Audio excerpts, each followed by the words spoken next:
இந்த 5.5 லட்சம் வேலை வாய்ப்புகளை உருவாக்க வக்கில்லாத இந்த திராவிட முன்னேற்ற கழக அரசாங்கத்தால 36 லட்சம் இளைஞர்களுக்கு எப்படிங்க வேலை வாய்ப்பை உருவாக்க முடியும்?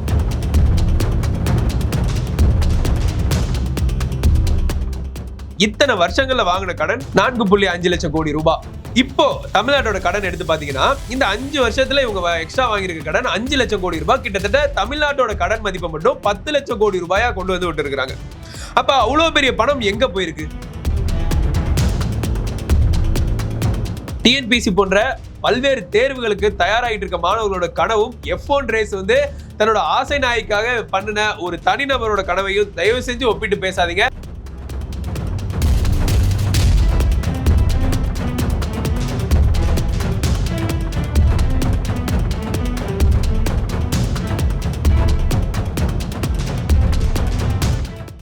நாரதர் மீடியா உணர்வாளர்களுக்கு வணக்கங்கள். நான் உங்கள் விஜய் சின்னசாமி. இன்று நம்முடன் இணைந்திருக்கிறார் உயர்நீதிமன்ற வழக்கறிஞர் ஸ்ரீராம் அவர்கள். வணக்கம் ஜி. வணக்கம் ஜி.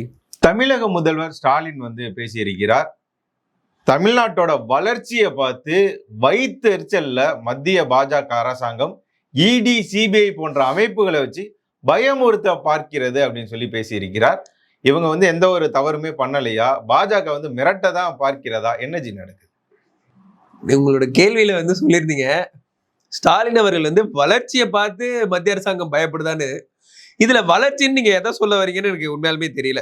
அதாவது இந்த ஸ்டாலினோட அப்பா கலைஞரா இருக்கட்டும், ஜெயலலிதா அம்மாவா இருக்கட்டும், எம்ஜிஆரா இருக்கட்டும், ஐயா காமராஜரா இருக்கட்டும், ஏகப்பட்ட பெரிய பெரிய தலைவர்கள் வந்து தமிழ்நாட்டை ஆண்டுட்டு போயிருக்காங்க.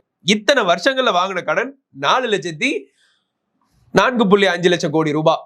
இப்போ தமிழ்நாட்டோட கடன் எடுத்து பாத்தீங்கன்னா இந்த 5 வருஷத்துல இவங்க எக்ஸ்ட்ரா வாங்கியிருக்க கடன் 5 லட்சம் கோடி ரூபாய். கிட்டத்தட்ட தமிழ்நாட்டோட கடன் மதிப்பை மட்டும் 10 லட்சம் கோடி ரூபாயா கொண்டு வந்து விட்டு இருக்காங்க. அப்ப அவ்வளவு பெரிய பணம் எங்க போயிருக்கு? நீங்க வளர்ச்சின்னு சொல்றீங்க.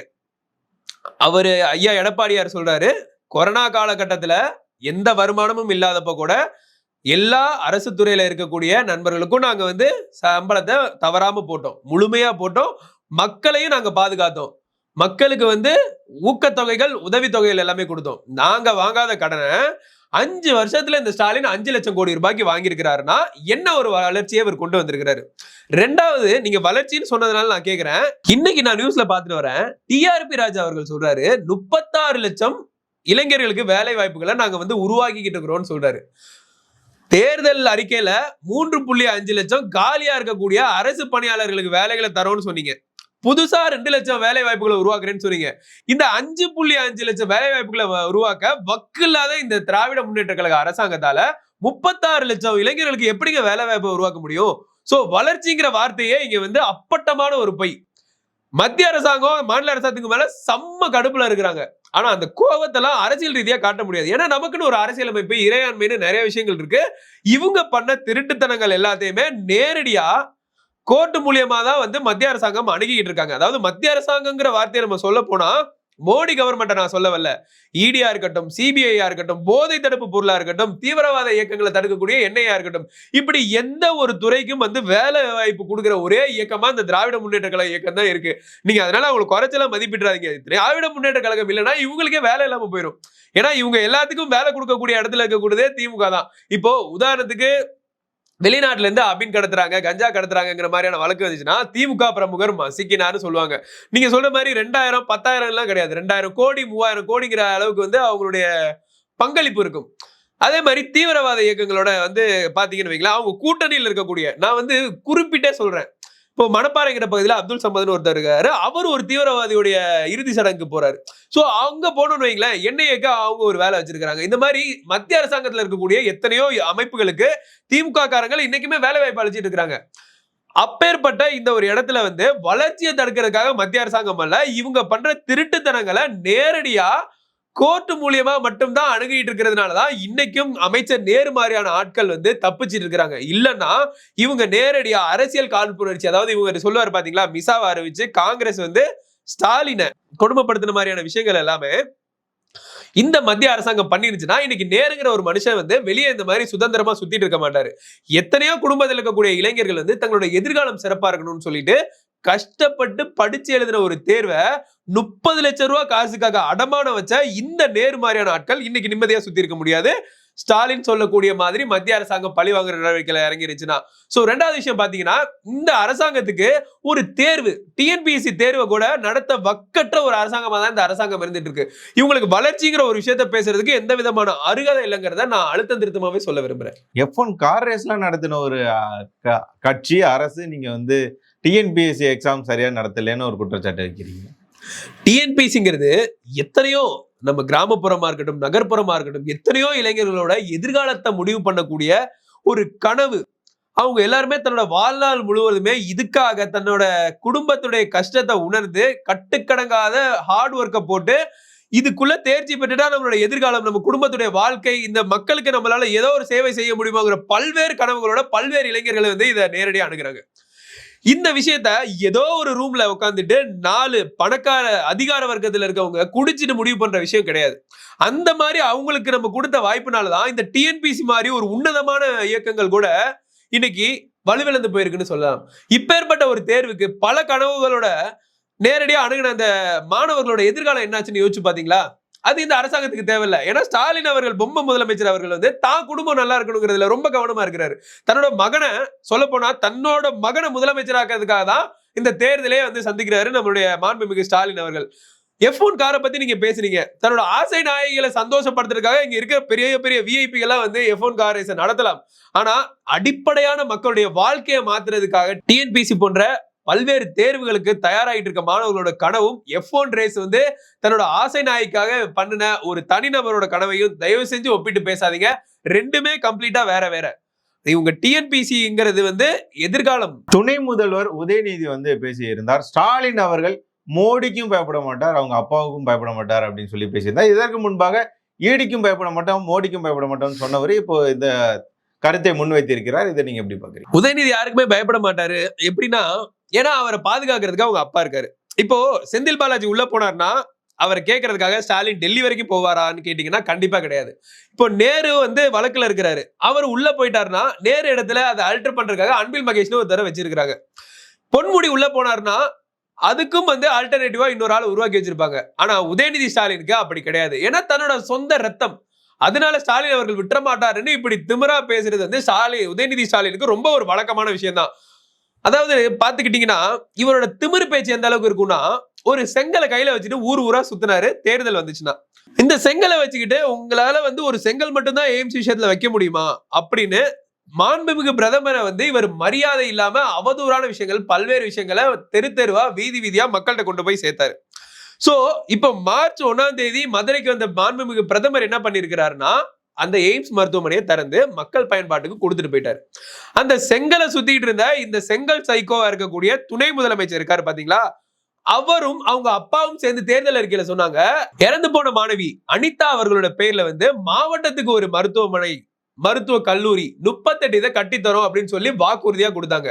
ஒரு செங்கலையாச்சும் நட்டு வச்சீங்களா? அப்ப மக்கள்கிட்ட மறுபடியும் இவர் செங்கல் எடுத்துட்டு போய் காட்டினார்னா செருப்பு எடுத்து காட்டுறதுக்கு மக்கள் தயாரா இருக்கிறாங்க. நான் என்னடா துணை முதலமைச்சரை செருப்பை தூக்கி காட்டுறாருன்னு உங்களுக்கு ஒரு வேலை கோவம் வந்துச்சுன்னா நான் ஒரு விஷயத்தை உங்கள்ட்ட கன்வே பண்ண விரும்புறேன். மாண்புமிகு ஆளுநர் அவர்கள், அவர் இவருடைய அனுபவம் என்ன, அவரோட படிப்பு என்ன, அவரோட தகுதி என்ன, திமுக தொண்டர்கள் ஆளுநரை செருப்பை தூக்கி காட்டுறதுக்கு தயாரா இருக்கிறாங்கன்னு தெனாவட்டா பேசினாரு. உங்க அப்பா முதலமைச்சரா இருக்கிற தெனாவட்டு தானே. அதே மாதிரி இந்த மாபெரும் நாட்டோட மத்திய உள்துறை அமைச்சராக இருக்கக்கூடிய அமித்ஷாவை பார்த்து என்ன சொன்னீங்க, இவர் வந்து அமைச்சரா இல்ல அவதூறு சாவான்னு கேட்டீங்க. சோ அதை விட இந்த உலக நாடுகளே வந்து போற்றி வணங்கக்கூடிய ஒரு பாரத பிரதமரை பார்த்து இவர் என்ன சொல்றாரு, கோ பேக் மோடின்னு சொல்லுவோம், மோடி அவர்களை பார்த்து கருப்பு கொடி காட்டுவோம், அவரால் தமிழ்நாட்டில் கால் எடுத்து வைக்க முடியாதுன்னு சொல்றாரு. ஆக இந்தியால எங்க வேணாலும் கால் எடுத்து வைக்கக்கூடிய ஒரு அதிகாரம் மிக்க ஒரு பிரதமரையே இந்த திமுக காரங்க மிரட்டுறாங்கன்னா ஒண்ணு இவங்க தற்கூரிகளா இருக்கணும், இல்ல இவங்களோட திமிரு உச்சபட்ச கட்டத்துல இருக்கணும். அப்படி பாக்குறப்போ இந்த விஷயத்துக்கு வந்து பிரதமர் வந்து ரொம்பலாம் அழட்டிக்கல, ரொம்ப தெளிவான ஒரு பதில கொடுத்துட்டு போயிருந்தாரு. கடைசியா வந்து ஒரு மீட்டிங்ல அவர் பேசின விஷயம் என்னன்னா, தமிழ்நாட்டுல இருக்கக்கூடிய ஒரு திமுக காரர் என்ன பார்த்து சொல்லியிருக்கிறாரு, மோடிக்கோ இதுல கவனிக்க வேண்டிய விஷயம் என்னன்னா, மோடியை மட்டும் அவங்க பேசல, உங்க அப்பாவே வந்தாலும் இதுல எதுக்காக அவங்க அப்பாவை எழுக்கணும்னு எனக்கு தெரியல. இருந்தாலும் நான் மோடி அவர்கள் சொன்ன பதில நான் உங்கள்ட்ட இந்த இடத்துல சொல்றேன்.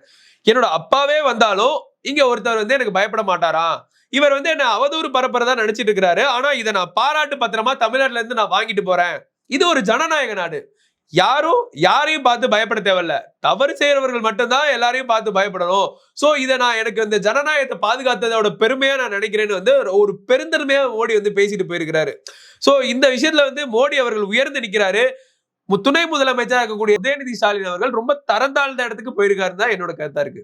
ஆளுநர் அவர்கள் மாற்றப்பட்டதற்கு திமுக காரங்கெல்லாம் கொண்டாடிட்டு இருக்கிறாங்க. அவங்க மனநிலையெல்லாம் எப்படி பாக்குறீங்க? தேர்தல் சமயத்துல ஆளுநர் மாற்றப்பட்ட ஒரு விஷயம் வந்து திமுக காரங்களுக்கு ரொம்பவே சந்தோஷமா இருக்கு. எந்த அளவுக்கு சந்தோஷம்னு பாத்தீங்கன்னா, தமிழ்நாட்டோட பாஜகவோட மாநில தலைவரா இருந்த அண்ணாமலை அவர்களை மாத்தினப்போ இவங்க முகத்துல நீங்க ஒரு சந்தோஷத்தை பாத்துருக்கலாம். என்னடா இந்த மனுஷன் தினம் நம்ம மேல ஒரு வழக்கு போடுறான், நம்ம பண்ண எல்லா பிரார்த்தனத்தையும் புட்டு வைக்கிறான், யாரடா இந்த மனுஷனுக்கு இந்த விஷயத்தெல்லாம் சொல்றா அப்படிங்கிற மாதிரி ரொம்பவே திணறி போயிருந்தாங்க.